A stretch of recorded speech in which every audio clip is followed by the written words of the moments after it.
দাদুবাড়ি রিসোর্টের সুইমিং পুলে আমরা কি কি মজা করলাম আর দাদুবাড়ি রিসোর্টে আমরা কি কি খাবার দাবার খেয়েছি এই নিয়ে থাকছে আজকের ভ্লগ। আসসালামু আলাইকুম সবাইকে, সবাই কেমন আছেন? আশা করি সবাই অনেক ভালো আছেন। আমরা আগে থেকে এখানকার ফ্যামিলি সুইমিং পুলটা বুক দিয়ে রেখেছিলাম, যার জন্য আমাদেরকে 1500 টাকা অগ্রিম দিতে হয়েছিল। আর এইখানে আপনি 1 থেকে 1.5 ঘন্টা থাকতে পারবেন। সুইমিং পুলে যাওয়ার প্ল্যান থাকলে অবশ্যই সাথে করে এক্সট্রা ড্রেস নিয়ে আনবেন। আমরাও এক্সট্রা ড্রেস নিয়ে গেছিলাম। এখানে ড্রেস চেঞ্জিং রুম ছিল, যেখানে আমি চেঞ্জ করে নিয়েছিলাম। তারপরে আমরা সুইমিং পুলে অনেক এনজয় করেছি।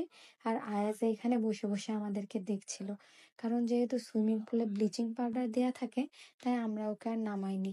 এছাড়া ও তো অনেক ছোট, এই জন্য ওকে আর সুইমিং পুলে নিইনি। ফ্যামিলি সুইমিং পুলের বিশেষত্ব ছিল যে এটা চারিদিক দিয়ে ঘেরা দেওয়া ছিল, শুধুমাত্র যারা বুকিং করেছে তারাই থাকতে পারবে। এরপরে আমরা সবাই সুইমিং শেষে ড্রেস চেঞ্জ করে বের হয়ে গেছি।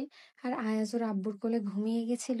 তো আমরা ভাবলাম যে এরপরে কিছু খাওয়া দাওয়া করা দরকার। প্রথমে তো আমরা জানতাম না যে এখানে খাওয়ার ব্যবস্থা আছে, যার জন্য আমরা লাঞ্চটা বাসা থেকে নিয়ে এসেছিলাম।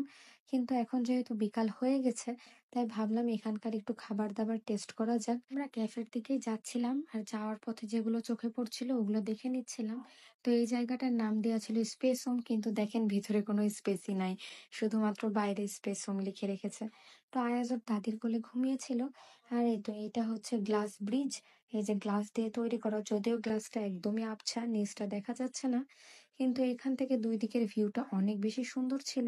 এই যে দেখেন কত বেশি সুন্দর লাগছে। দুবারই রিসোর্টটা কিন্তু বেশ বড়। আপনারা যদি এখানে আসতে চান তাহলে হাতে কিছু সময় নিয়ে আসবেন, যেন সকাল থেকে সন্ধ্যা পর্যন্ত এখানে থাকতে পারেন।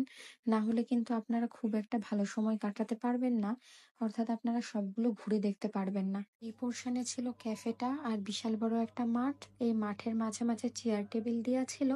আর সেন্ট্রাল পোর্শনে ছিল এই ঝর্ণাটা, এটা অনেক বেশি সুন্দর। এরপরে আমরা ক্যাফেটাতে চলে আসি।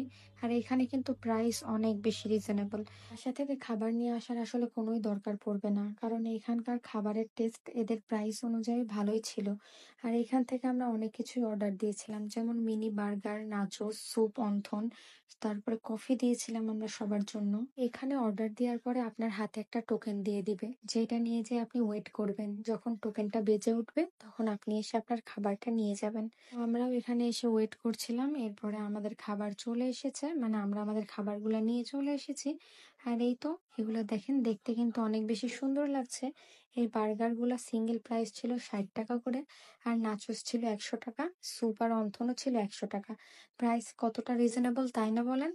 তারপরে এই তো আমি আয়াজকে নিয়ে একটু ঘুরে বেড়াচ্ছিলাম, কারণ খাবার দেখার পরে ওর মনটা খারাপ হয়ে গেছিল। তো এই ঝর্ণাটা দেখে ওর মনটা ভালো হয়ে গেছে।